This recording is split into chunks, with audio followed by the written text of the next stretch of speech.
step out onto your driveway one calm morning, only to find a body lying there. Not just anyone's body, but a clue, no, a threat, calling up shadows from a past you thought you'd buried forever. Imagine that. That, my friends, is exactly where Maggie Bird's story begins.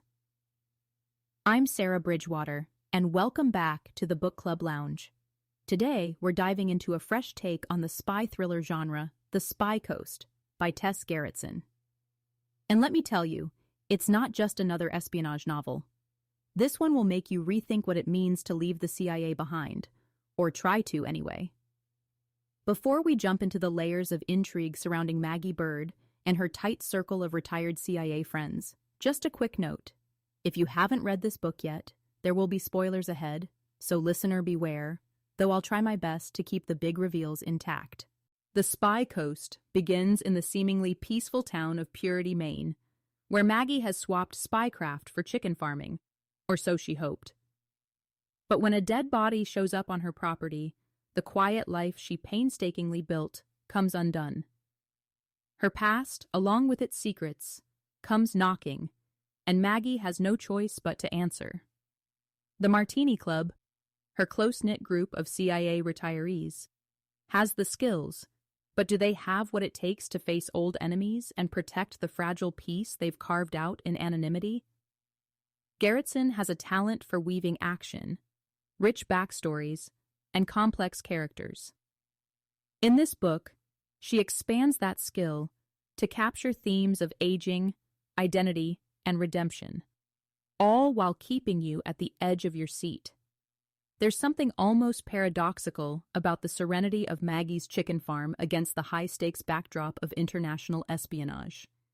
I mean, what's not to love about older spies still living with the cunning instincts they mastered decades ago? So, if you're ready to hear more about Maggie and her extraordinary arc, how the tyranny of her clandestine past collides with her quiet present, stay with me as we delve deeper.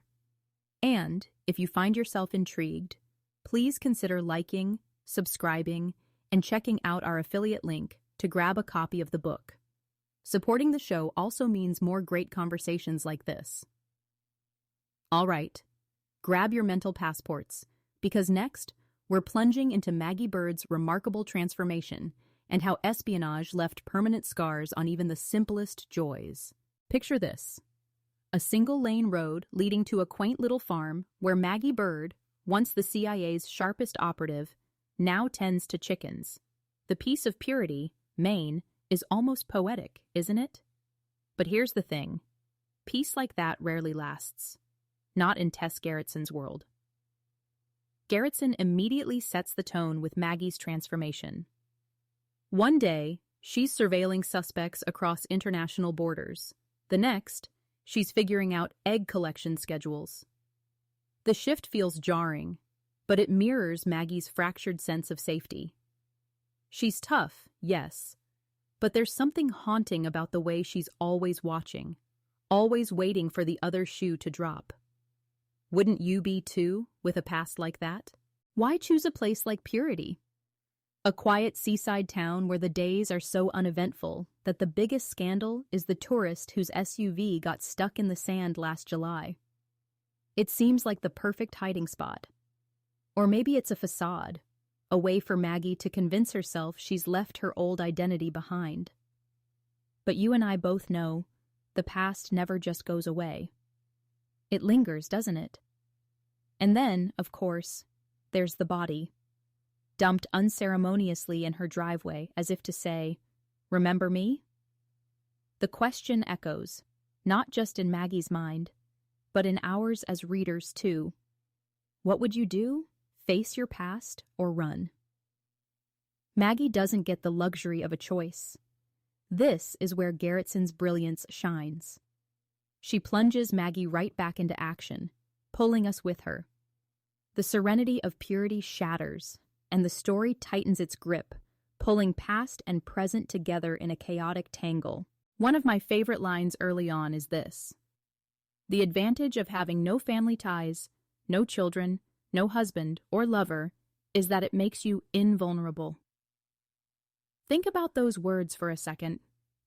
Gerritsen highlights the ruthlessness of Maggie's spy days, that cold, calculated survival instinct. But the more time Maggie spends in purity, surrounded by neighbors who bring over casseroles when they hear gunshots, you know, the classic small-town thing, the harder it gets to sustain her armor. Isn't it ironic?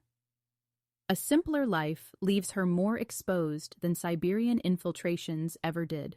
Through Maggie, Gerritsen asks bigger questions. Can you truly reinvent yourself?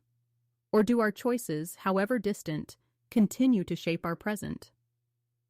As Maggie uncovers dark truths with each step closer to her old life, the answers feel unsettling. And that body in her driveway? Oh, it's no random act. It's personal. I mean, who else would dig up classified CIA missions from 16 years ago just to send a message? Chilling, isn't it? But here's where things get interesting. Remember Maggie's ties to those other retirees, her so-called Martini Club? Tightly knit, fiercely loyal, and equally enigmatic. How much do they truly know about her secrets? And what role will they play in protecting her? That's the puzzle we'll tackle next. Trust me, you don't want to miss it. Imagine a room, dimly lit, with 5 retired CIA operatives seated around an old oak table. They're pouring drinks, martinis naturally, but don't let the casual setting fool you. These are seasoned agents, each holding secrets most of us can't even imagine. This, my friends, is the Martini Club, and their skills are as sharp as their wit. Maggie Bird might have traded covert missions for chickens, but the bonds she shares with these people, Declan, Ingrid, Ben, and Lloyd, are unbreakable. They work like a single unit, their conversations laced with a shorthand born of years spent in the field together. Gerritsen does a brilliant job of capturing this camaraderie. You really feel the weight of what they've been through, especially when Operation Cyrano comes up, because that mission, it left scars. Operation Cyrano was one of those missions that starts simple enough. A covert move in Malta, intended to disrupt a potential global conflict. But as we learn through flashbacks, it spiraled into chaos, betrayals, casualties, and Maggie's eventual decision to walk away from the agency altogether. One quote that stood out: "When you live in a world of mirrors, the truth is always distorted." Doesn't that just hit you?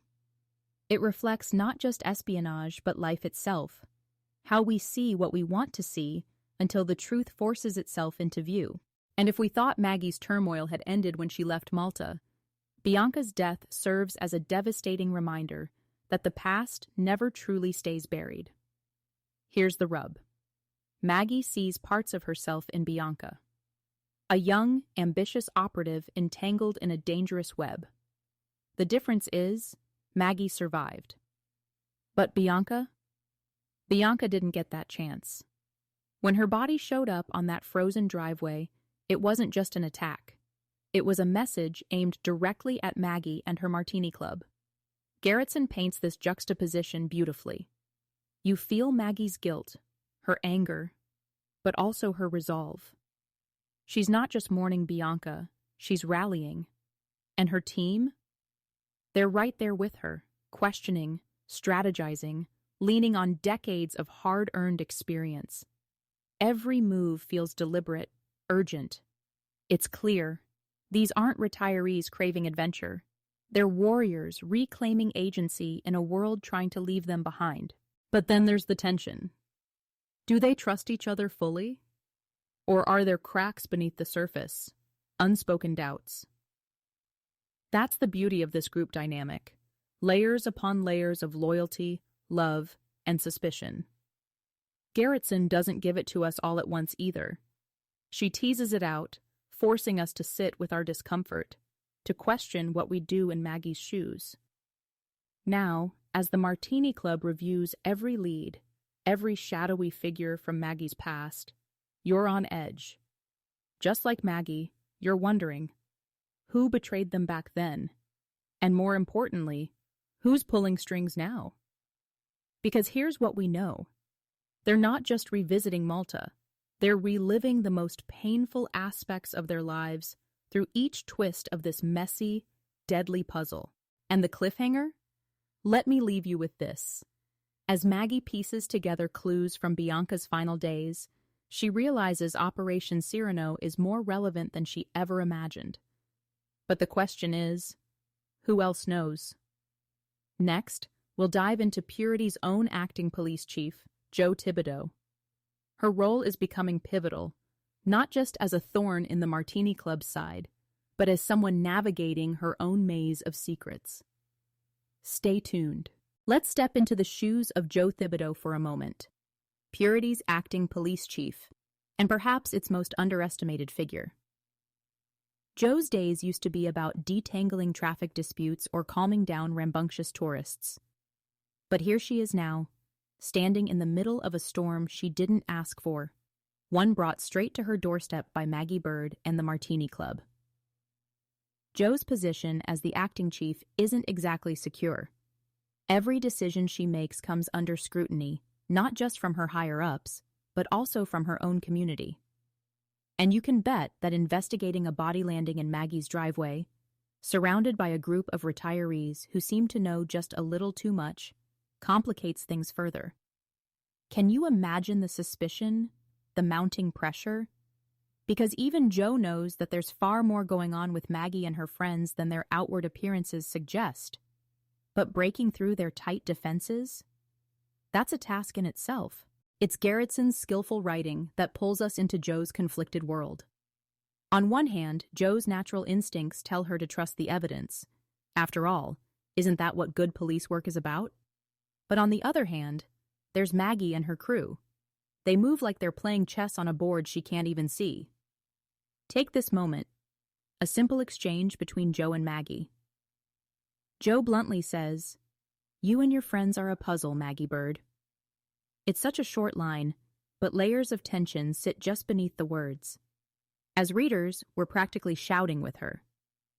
Who are these people really? And then there are the themes of aging and identity woven into every chapter. Jo is pragmatic, committed, and deeply connected to Purity. She's spent her life proving herself among doubters, carving her place in a profession that often underestimated her. In a way, Jo and Maggie are two sides of the same coin. Both women, working within systems that doubted their capabilities, had to carve out their identities through sheer determination. Jo's work as acting chief parallels the Martini Club's. Both are grappling with their relevance in an ever-changing world. But let's not forget Gerritsen's masterful use of international settings to bring depth to the narrative. The scenes in Malta, Istanbul, and Bangkok don't just provide high-stakes backdrops. They're woven into Maggie's psyche. When Jo stumbles upon clues tying Maggie to these global hotspots, there's a visceral sense that this small-town cop is being drawn into something far larger than she ever anticipated. One flashback to Malta even includes this chilling line. Every corner of that city felt like it was holding its breath, waiting for the moment to shatter. It's Gerritsen's use of alternating timelines that pushes tension sky high, giving readers just enough to crave more. Here's the kicker. Jo is not just an observer in this story. She's pivotal. As much as we're rooting for Maggie and her Martini Club, we can't help but admire Jo's dogged determination to uncover the truth. It's mirror-like, isn't it? Maggie is haunted by her past and feels boxed in by secrets, while Jo, in her own way, finds herself boxed in by rules, red tape, and a lack of trust from all sides. Both women are yearning to break free, but at what cost? And speaking of trust, we, the readers, are stuck with an intriguing dilemma. Do we side with Jo, the relentless investigator determined to shine a light on Maggie's shadows? Or Maggie, the elusive spy-turned-chicken farmer whose secrets threaten to shatter her hard-earned peace?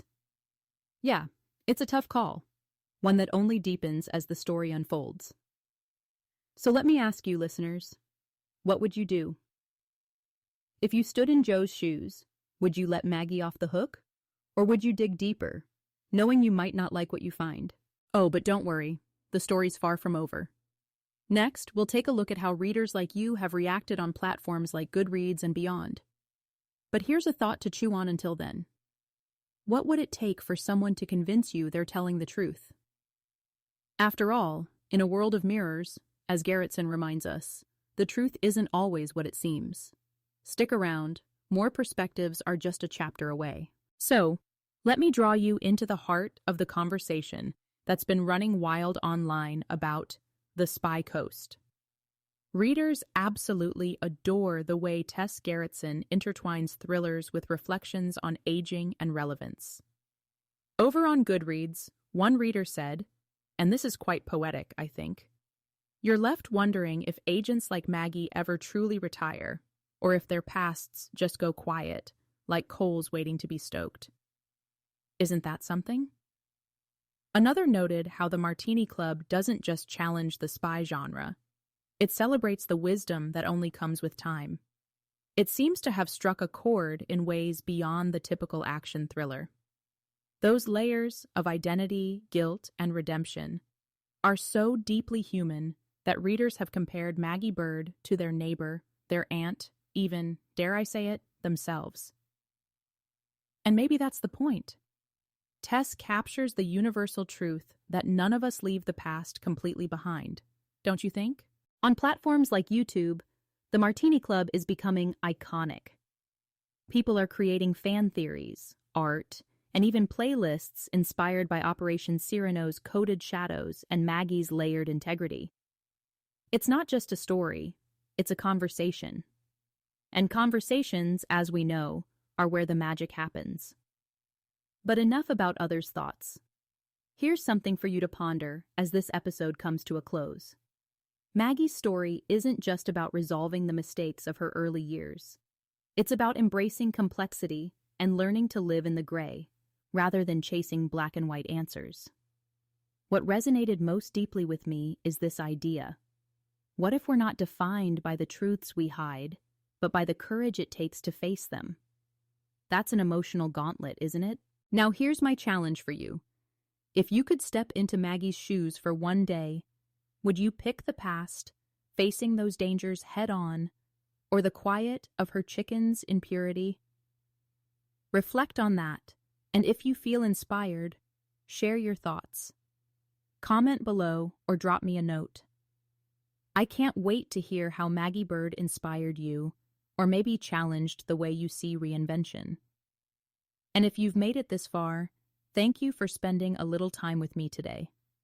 It's been a pleasure sharing this gem of a book with you. Be sure to hit that like button, subscribe for more episodes, and, of course, check out the affiliate link for The Spy Coast if you haven't already. Your support keeps this little lounge of ours alive and well. Until next time, my fellow book friends, keep seeking out these stories that challenge our hearts and minds. I'll leave you with this final thought. Maggie stood on the distant shores of purity, listening to the waves whisper to the night. On that edge of Maine's coast, maybe she wasn't just hiding or surviving. Maybe she was remembering the strength it takes to keep living. And don't we all carry a little of that strength too? On that note, wherever you are, I hope you find your peace, your purity. See you next time.